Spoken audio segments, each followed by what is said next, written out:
Who would win in a fight between Red from Pokemon and Ness from Earthbound? I'm Ink and this is Smash Bracket, the show where we put every playable character in Super Smash Bros. Ultimate into a giant animated tournament to determine who's canonically the strongest. And with that said, let's get right into things with our first fighter for today, Red. There comes a time in everybody's life where they look up at the stars, take a deep breath, and think, hot dang, I wish I was a Pokemon trainer. For me, it started around 2nd grade, when I wrote to the President of the United States asking him to make Pokemon real to achieve world peace. True story, for whatever reason it didn't pan out. But for our hero today, Red, it all began at the young age of 13 in a small place called Palatown. A place so small, you have to wonder how it functions with a population of only 10 people. Growing up, Red's favorite pastime was playing with his best friend, Blue. But as time went on, Blue decided that he was too good for the other 9 people in Palatown, and began to bully Red. This left Red in desperate need of a new friend, and that's when he stumbled into the wonderful world of Pokemon training. Some stories say that Red's journey began with a Poliwag named Polly, who saved Red from drowning as a child and became his closest partner. But most telling of Red's story takes us to the lab of the local Pokemon professor, Professor Oak, who offered both Red and Blue the choice of their very own starting Pokemon, Charmander, Squirtle, or Bulbasaur. And no matter what Red chose, Blue was always right there to counterpick him with the best option and try to beat him. And embarrassingly enough, lose. Sucks to suck. But this sparked a fierce rivalry between the two. Red set off to prove to Blue and to himself that he was someone worthy of the title Pokemon Master. He traveled to the Kanto region, collecting every Pokemon he could get his hands on and faced down every gym leader in the country, only to discover that Blue was doing the exact same thing and was always one step ahead of him, wiping out the gym leaders right before Red got there. And let me tell you, these gym leaders were no pushovers. They were the highest ranking Pokemon Masters with the explicit purpose of testing the merits of trainers to find the best of the best. These were battles that some trainers spent years practicing for, but Red and Blue cleared through them in a matter of weeks, as preteen boys. These kids were destroying the best trainers around, and found that they had a level of command over their Pokemon that was almost unrivaled. Eventually, Red grew so talented that he was given a shot at challenging the Elite Four, a task force of the 4 best Pokemon trainers in the entire region. If he beat them, Red would get a chance to battle the Pokemon champion and officially become the best that there ever was. And in order to overcome this challenge, Red was going to need some help. So he set out to catch every single Pokemon in the region. In the Kanto region, Red was able to catch all 151 Pokemon.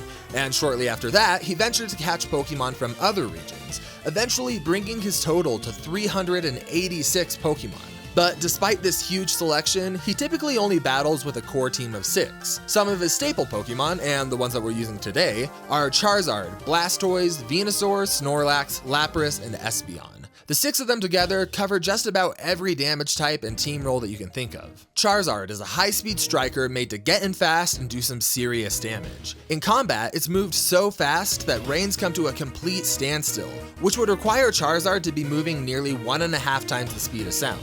And this speed helps it make full use of its power.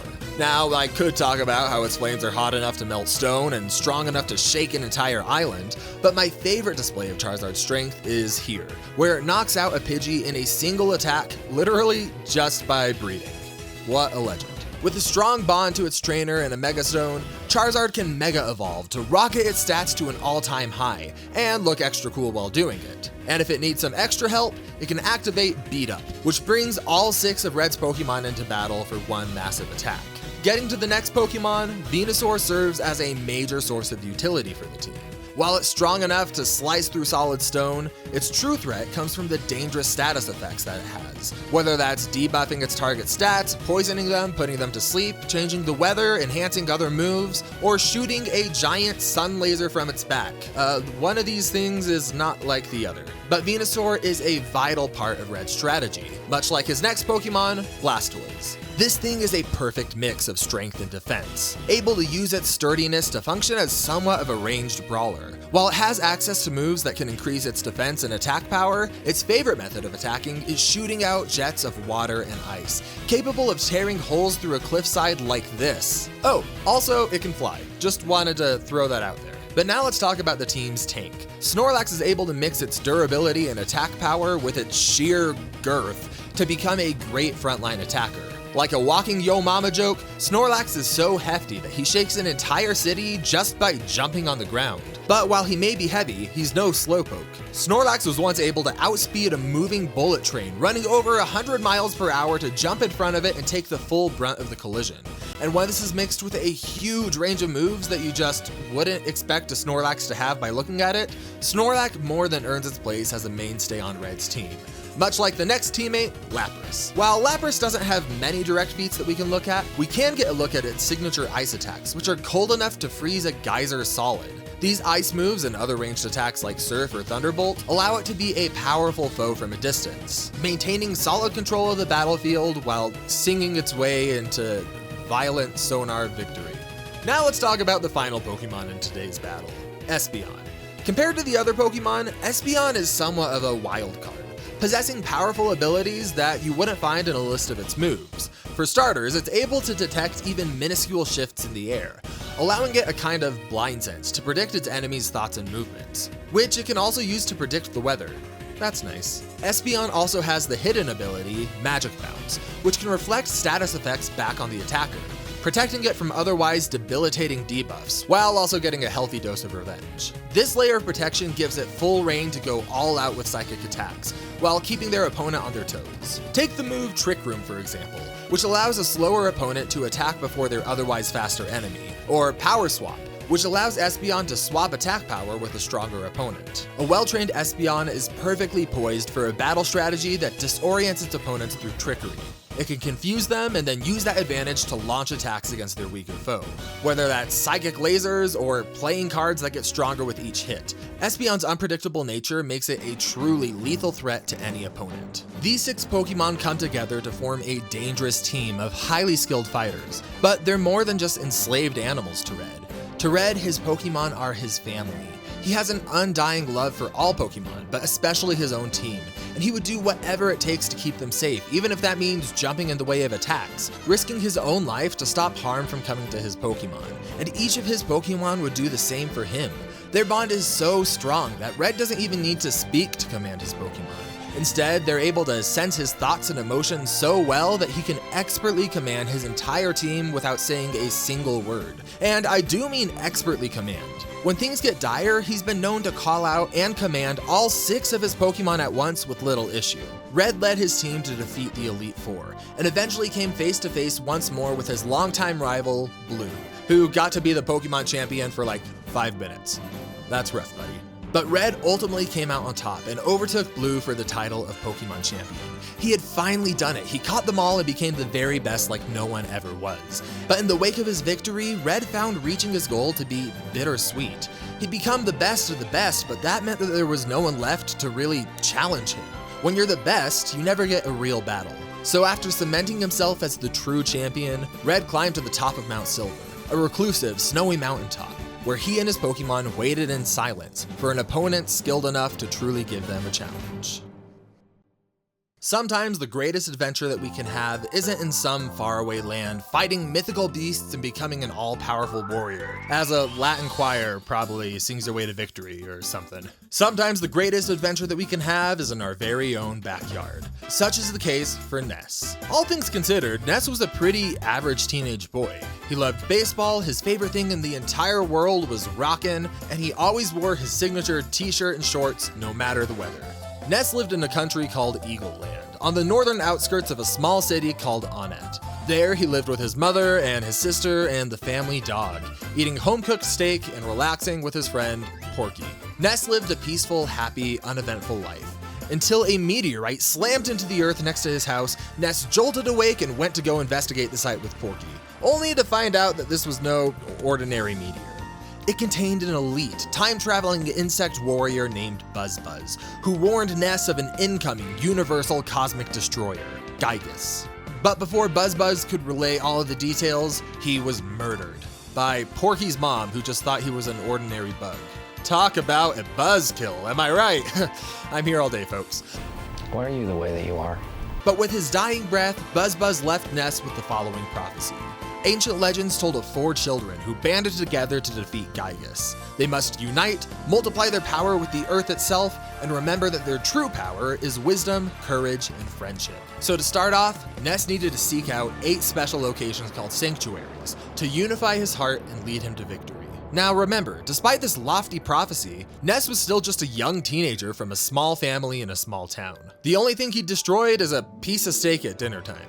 This all came out of nowhere for him, but despite his lack of training and despite his experience, Ness knew that people were counting on him, the world was counting on him, so he took the only weapon that he had, an old, cracked baseball bat, and set off to save the universe. He started off in his hometown by single-handedly clearing out an entire gang of criminals called the Sharks. He fought through their ranks and faced off against their leader, and also completely demolished a tank to get to the first location of his sanctuary.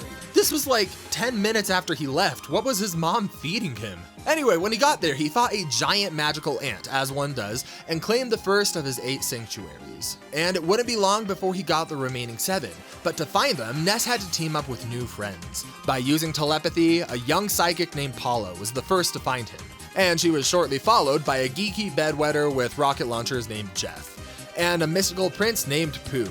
Together they adventured to increase their power in hopes of somehow stopping Gygus.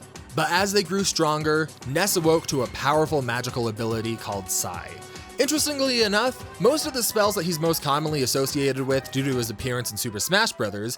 Aren't actually spells that he can do. But Ness still has a variety of powers at his disposal. Life Up can heal him back from damage that he's taken, and Healing can heal his status effects during a battle. In the official Earthbound novelization, this took the form of an ability called Psycho Healing, which automatically healed Ness back from the brink of death, mending his bones and filling him with the energy to continue fighting. What's better than healing, though, is preventing damage in the first place. Shield reduces damage taken by 50% and turns the remainder back on the attacker. He also has some limited utility by being able to teleport to a location of his choice, providing that he can build up enough speed. But none of these are quite as useful in battle as his offensive spells. Hypnosis and Paralysis do what they sound like, but things start to get more interesting with the spell Psy Flash. This ability generates rays of light that can wipe out hordes of enemy in a single go with some strange effects. The most notable is a 40% chance to instantly destroy anything it touches. Holy crap! But there's also a 35% chance of causing an enemy to cry so uncontrollably that they're effectively blind. And a 10% chance of causing the target to feel strange, making them attack themselves and their allies instead of Ness. Just a single use of this attack is absolutely devastating, and a serious risk to any enemy nearby. His strongest attack, though, has to be Psy Rockin', which in the book he describes as a rockin' 150-mile-per-hour fastball that represents the ultimate manifestation of his soul. We'll get into this attack more in a minute, but for now just keep it at the back of your mind. All of these abilities filled Ness with the power and confidence to become a force for good in the world. He fought through all sorts of evil beasts and weird beasts and coffee beasts. Okay, Earthbound is Earthbound. But there's also a certain charm that comes with this weirdness, and it's part of what makes it so memorable. And the same quirkiness extends to Ness's arsenal too. He can negate otherwise lethal attacks with his trusty teddy bear, pull out a sock so dirty that it induces violent vomiting, or shines his teeth with a toothbrush so that his glorious teeth can paralyze an enemy. Not all of his items are weird and quirky though. He upgraded from his old worn baseball bat to a legendary bat that amped up his strength and guts, allowing a greater chance for a powerful smash attack that does double damage. He also has a bag of Dragonite that holds a powder that can transform him into a dragon for a single powerful attack, and the Franklin badge, which can turn lightning back on the attacker. This badge is actually worthy of note though, not only for its presence throughout the franchise, but also for where Ness obtained it. Ness received the badge before a battle with the leader of an evil cult who uses lightning-based attacks. While in gameplay, we can't see the full extent of what this looks like, we can see it on display in the Earthbound manga. Ness uses a burst of speed to leap in front of the lightning bolt and manually deflect it with his badge. Given that these are still panels, it's hard to measure the speed of the lightning. So a conservative approach would be to compare it to real-life Tesla coils, which produces electricity that looks fairly similar to what we see here. This means that to intercept the electricity, Ness would have to be moving nearly 1.3 times the speed of sound. The cultist that Ness fought was also notable for another reason. He was being possessed and influenced by an evil figurine called the Manny Manny statue, a relic that corrupted an individual by showing their true power without any modification on its part. Rather than lying to them, it uses the allure of legitimate power to corrupt its targets to serve it. So why does this matter? To answer that, it's time to get into the true extent of Ness's power. It's time that we come back to PK Rockin'. After obtaining all 8 melodies and visiting every sanctuary, Ness awoke in a new dream reality called Magicant. This realm within his mind allowed him to revisit memories that he made across his journey. And upon seeing these memories, both good and bad, Ness was able to accept and integrate every aspect of himself. And after this journey of self-reflection, Ness unlocked his true power, gaining a massive stat boost. While he was powerful before, it was nothing compared to his power after.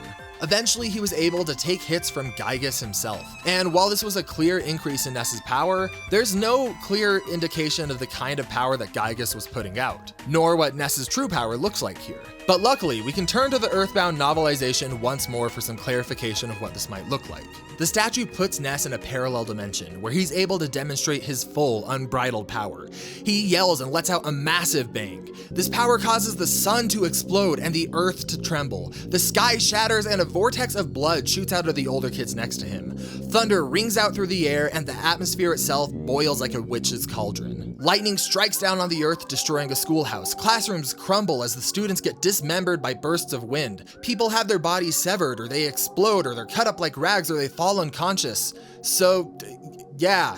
Woo! That gives us a better picture of the kind of output that Ness achieves after Magicant when he fully lets loose.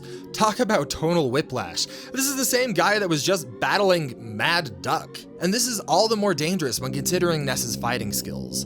After much experience, he got to a point where his body would move itself out of pure combat instinct, rather than needing to cognitively think about and consider what's happening. This allowed him to automatically beat enemies in the most effective way possible, and this skill activates whenever Ness fights an opponent, even if he tries not to fight them. It's a pure mastery of combat that extends beyond his control. But even with all of this new power and skill, it was barely enough to scratch Gygus. Ness was letting off full power attacks, but Gygus just laughed them off and sent them right back to Ness, causing massive damage. But at this lowest point, when Ness was taking hits from a galactic destroyer, BuzzBud's words returned to his mind. Rely on wisdom, courage, and friendship. So the team began to pray, pleading with their friends for positive thoughts to energize Ness and his crew.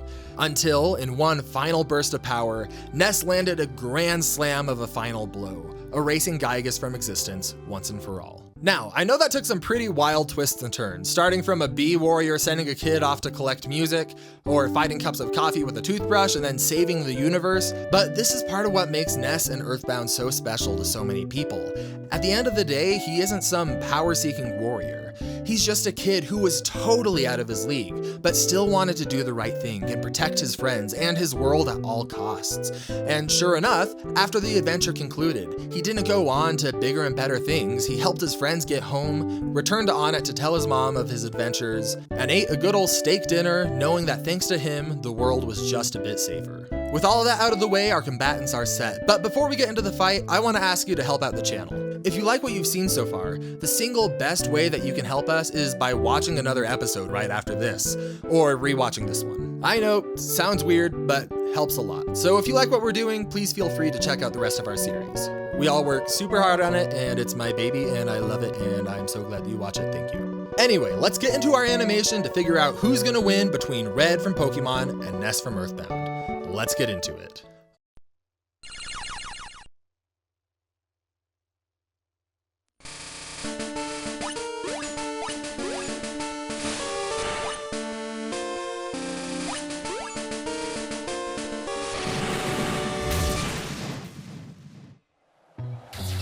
That boy I saw should be just ahead.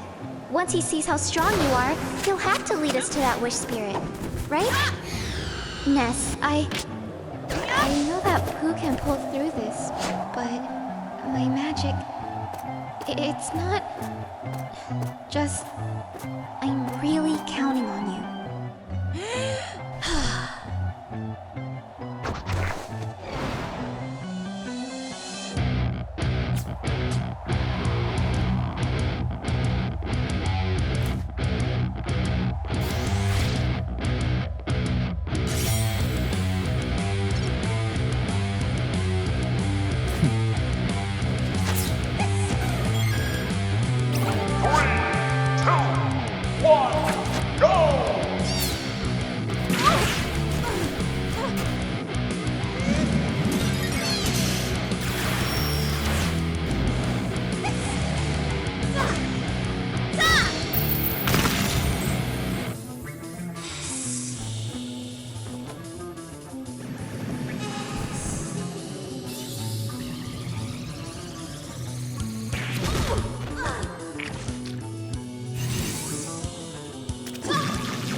Alright, so straight up, this might be a serious contender for one of my favorite sprite animations. Each animator did an incredible job, and I'm so thankful for everyone's help on the team, from animators to researchers to writers. But now let's break down that result. I think establishing where each fighter landed with stats is a good starting point, and for the sake of simplicity here, we're going to treat Red's entire team as one stat block. For attack power, this was a no contest win for Ness. I could get into specific numbers here, but one person's blowing through a mountainside, and the other character is exploding the sun and boiling the atmosphere. This gets to a point where numbers are unnecessary. Likewise, he was able to withstand these same attacks being turned back against him. This power and durability was going to shoot way past anything that Red has ever endured. Where Red's team did have an advantage though, was speed. Red's Pokemon have so many different ways to slow Ness down while boosting their own speed by a factor of 4, and with minimal setup, this would be almost no issue for them to take the speed advantage. That said, this starts to get more complicated with our next category, skill. There is no denying that Red is a master at what he does, maybe the best that there ever was. And even when he was a kid, he was able to outplay adults who had trained their whole life. Red especially had an advantage with his team's ability to coordinate and work together. But that said, it's just not a match for somebody whose body is moving all on its own through pure instinct to masterfully maneuver through whatever combat he goes through, even if it's through hordes of enemies. Ness takes nearly every stat here, but it's not like there was nothing Red's team could do, and surprisingly, the biggest threat of all was Espeon. If we say that its magic bounce should be able to work on Ness's PK Flash, then there was a chance that Ness would accidentally take himself out of the match early on. Espeon could also use Power Swap to temporarily gain Ness's attack power for itself. Unfortunately, even if it were to do this, Ness has been able to take his own attacks and remain standing, so it would require several of these to take him out of the running, which would also take care of any pesky status effects that had been applied. That said, this is all assuming a very optimal situation for Red that is pretty unlikely to play out every single time. Red would have to lead with Espeon, use the exact right moves, pray that Ness doesn't target Red himself, and then there would maybe be a 40% chance of winning. Even in this totally ideal scenario, the best that Red is pulling here is a 2-5 win rate. It's also worth noting here that for Ness, beating up random enemies on the street without a moment's hesitation is just an average day for him. Whereas Red would probably have more of an issue directly attacking a little kid. It's not likely to make him refuse to act altogether, but any kind of hesitation would be working against him here. Outside of all of that, all Ness needs to do is land one attack once, and in doing so, the entire opposing team would be wiped out, which he potentially wouldn't even be able to hold back from doing. Ness was just too strong, too tanky, and too skilled for Red to be able to stand a chance. At the end of the day, Ness is the winner, and will be moving on to the next round of the Smash Bracket. Next time on the Smash Bracket. Hit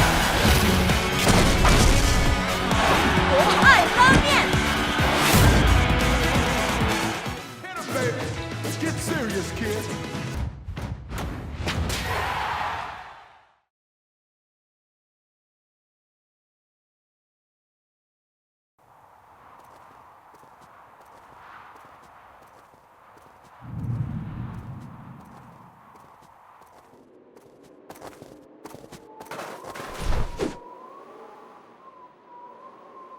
I think that's the wish spirit, right?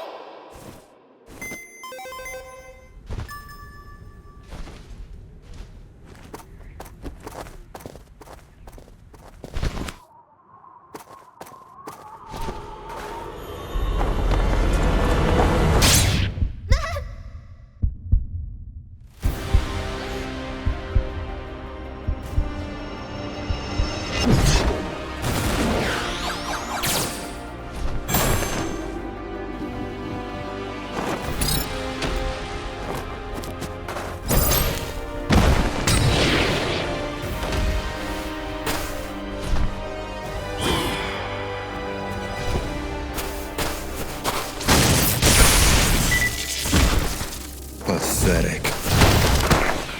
In the end, all of you shall kneel. Whether you die now or later has no importance to me.